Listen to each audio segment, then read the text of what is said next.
My next guest is Paul Dickinson. Paul Dickinson is the founder and head of CDP, which is an international environmental disclosure organization. And for the purpose of full disclosure, I sit on the board of CDP, so I obviously think it is a very useful organization. So Paul, thank you for taking time to talk to me. You've created CDP, and CDP really is a forerunner of disclosure, and you have collected tremendous data sets since the year 2000. How do you think this information is helpful to companies, investors, cities, and even governments? Well, thank you, Christine, for the question, and thank you for helping to supervise our organization. There is a saying that what gets measured gets managed, and I think that's very much at the heart of the idea behind CDP.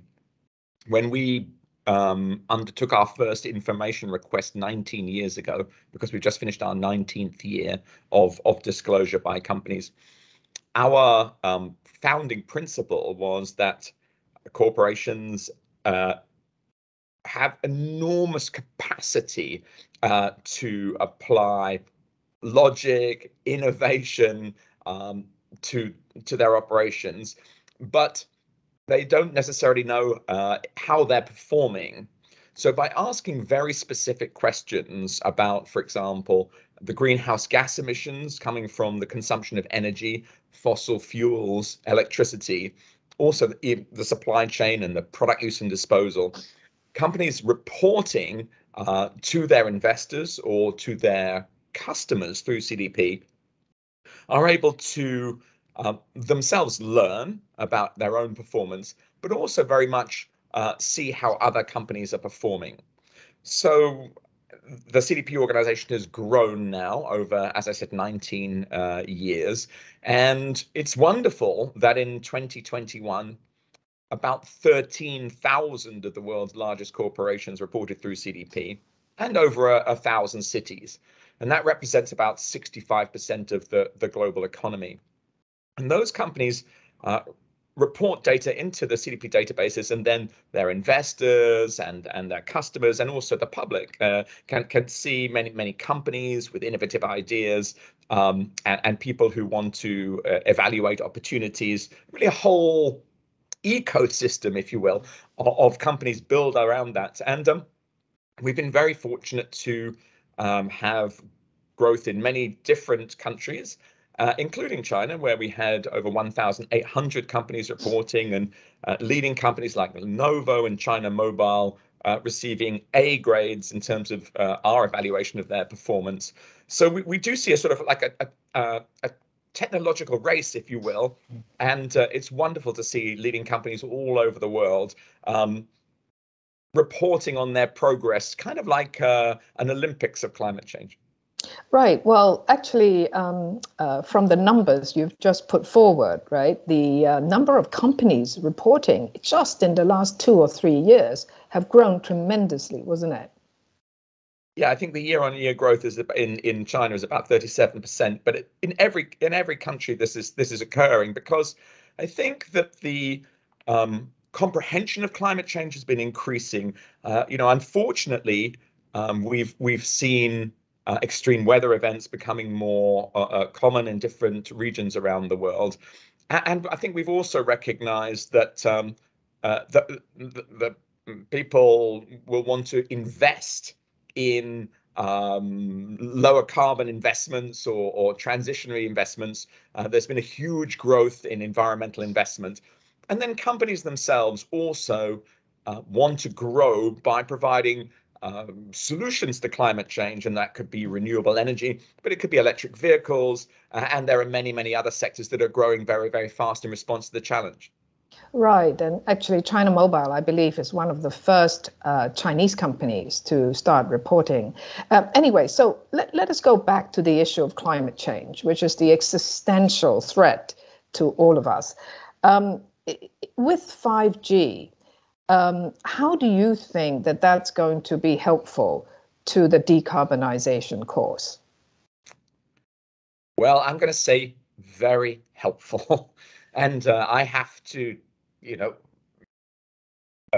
explain that I've spent probably about 25 years very excited about the potential for digital technologies to contribute to reducing greenhouse gas emissions. I originally was fascinated by just the opportunity to reduce physical transport, and I've been involved in various businesses promoting video communications. But since I've been working for 22 years on climate change, I can really see now the scope for us to instead of be moving so many atoms around the world, to be moving electrons. And that's a fundamentally different way of looking at things.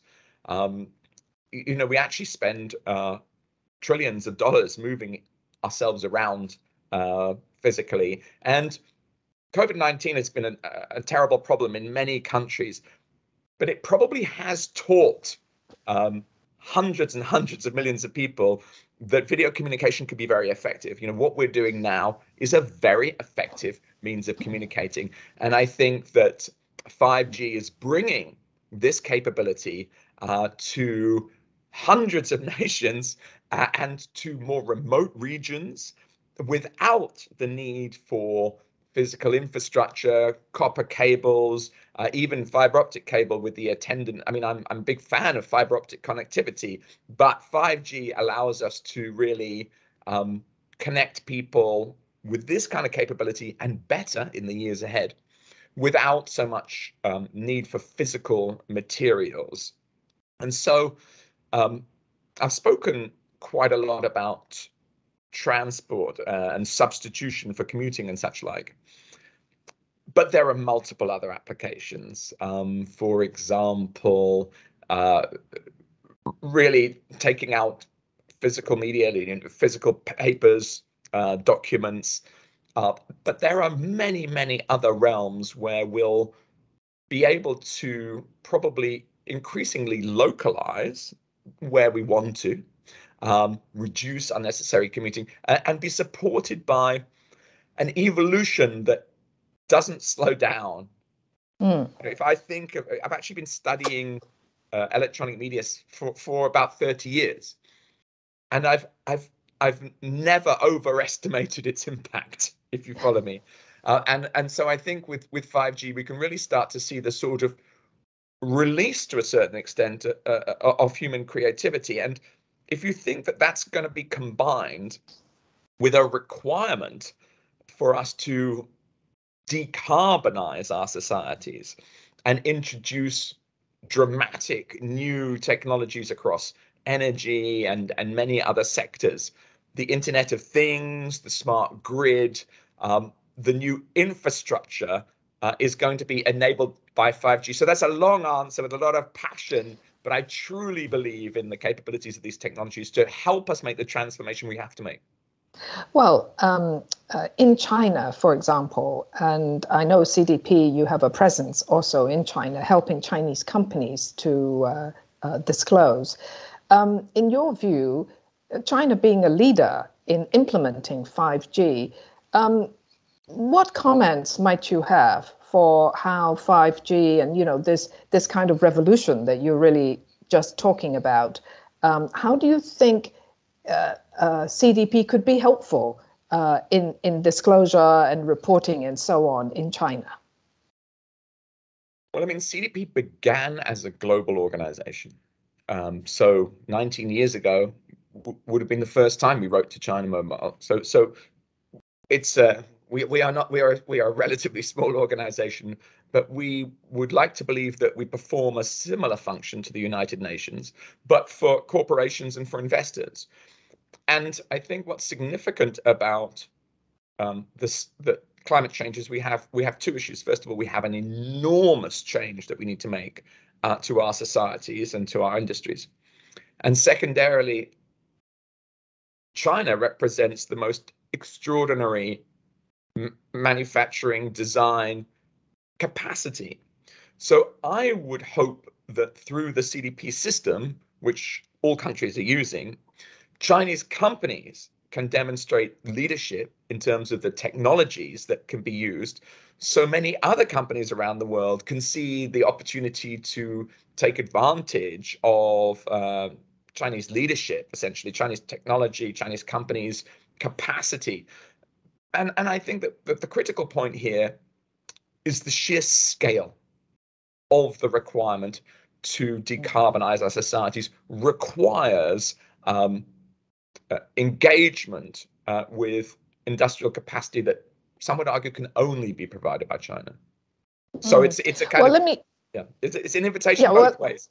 Right. Well, let me ask you a last question. I mean, obviously, in order for us to do all this at speed, because climate change challenge is just so urgent, we need to learn from each other. We need to cooperate with each other. I mean, GTI here, this is one platform for the industry to talk to each other. I mean, do you have any advice? I mean, should we broaden our discussion to even include other people like yourselves and others so that we can all expedite the process? Well, I think CDP is very happy to help in any way we can to support leadership by any company or government in any area, and we have the privilege to work with many governments and corporations around the world. I think an organization like GTI is perhaps very well able to support the development of very high quality policy. And one thing I would notice about the telecommunications industry and the 5G industry is that if you think in terms of expenditure by people and the resulting greenhouse gas emissions, they're extremely low in the telecommunications industry in comparison to other industries.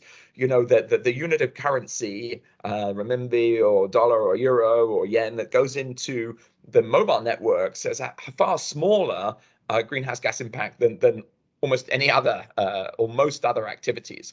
And so I would encourage GTI and others to come forward and support policy development that helps us to kind of dematerialize economic growth, because that'll be good for the climate, that'll be good for the industries that support GTI, and it'll be good for all of society in every country. Well, that's terrific. Paul Dickinson, thank you so much for speaking to me today. Thank you, Christine.